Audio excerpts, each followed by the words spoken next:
अभी कल मैंने एक कमेंट्स पढ़ा, वो लाकर किसी ने पढ़ाया कि महाराज जी बात तो ठीक है, लेकिन थोड़ा आप जोशीला भाषण दिया कीजिए, प्रवचन। क्यों? बोला देश को अभी जरूरत है। और तो हम क्या हम के प्रेम और ये सब हम सब छोड़ दें? बोला सब छोड़ दीजिए, अभी सबके हाथ में अभी कुछ और धरा दीजिए। हम के महाराज रहने दो, बहुत सारे लोग हैं, सब अपना अपना काम कर रहे हैं। हमारा जो वृंदावन में बैठ के काम है वो हम करते हैं, और इस देश के जागरण के लिए जब जिसकी जरूरत होती है उसको दिया जाता है। संत महंत देते रहते हैं। जब देश की बात आती है, संस्कृति की बात आती है, तो मुखर होके बोलता हूँ कि ये काम हमें करना चाहिए। पर निजी जीवन को कैसे संतोष भाव से जीना है, ये बहुत जरूरी है। दुखी आदमी अगर सैनिक भी बन जाए तो ठीक से लड़ाई नहीं कर सकता, युद्ध नहीं कर सकता। याद रखना, अगर भीतर दुख से दुखी है, आत्मस्थ नहीं है, तो ठीक से युद्ध भी नहीं कर पाएगा। वो तो ऐसा ही कोई आत्मस्थ होगा जो बाह्य परिस्थितियों से घबराता नहीं, वही शायद अपने देश और संस्कृति की रक्षा भी कर पाएगा। तो संस्कृति की रक्षा भी तब होगी जब शास्त्र के अनुरूप और गुरु के अनुरूप आप अपने आत्मा को पहचान पाओगे, आत्मदर्शी बन पाओगे, भक्त हो पाओगे, जुड़ पाओगे, योग कर पाओगे ठाकुर जी के साथ, तो सब हो जाएगा। लेकिन ये किए बिना काम बनेगा नहीं।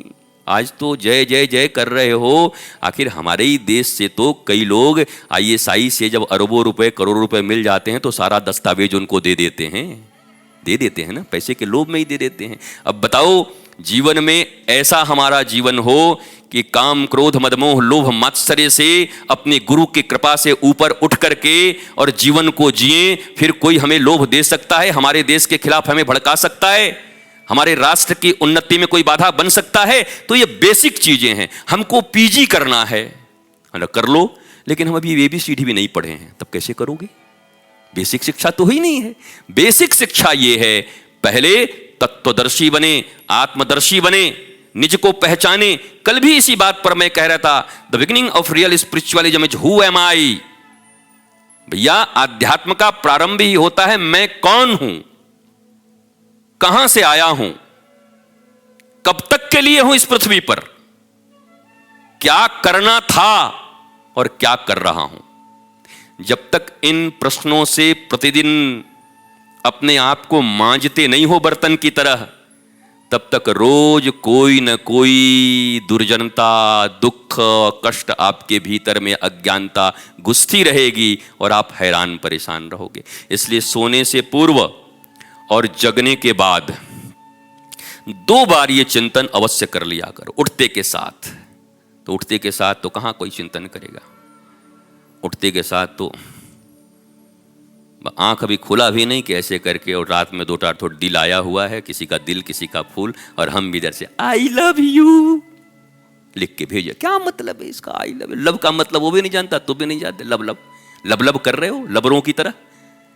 लव एंड लस्ट का अंतर नहीं जानते, काम और प्रेम का अंतर नहीं जानते आप। कल ही मैंने कहा कि शास्त्र कहता है जहां सब कुछ दे देने की इच्छा हो, समर्पित कर देने की इच्छा हो, उसको प्रेम कहते हैं, और जहां सिर्फ पाने की इच्छा हो उसको काम कहते हैं। तो आपकी इच्छा तो पाने की है और लिख रहे हैं आई लव यू। बड़ा मुश्किल है, ये तो संभव नहीं होगा। कठिन नहीं, बहुत कठिन है। इसलिए आजकल जीवन में सुबह आई लव यू, दोपहर को आई लीव यू, और रात को सोते सोते आई किल यू, वहां तक पहुंच जा रहा। लव कब लीव में बदला और लीव कब किल में बदला कुछ पता नहीं चलता, क्योंकि वासनाएं हैं। एक एक जुड़ाव वासनाओं के कारण है, कामनाओं के कारण है।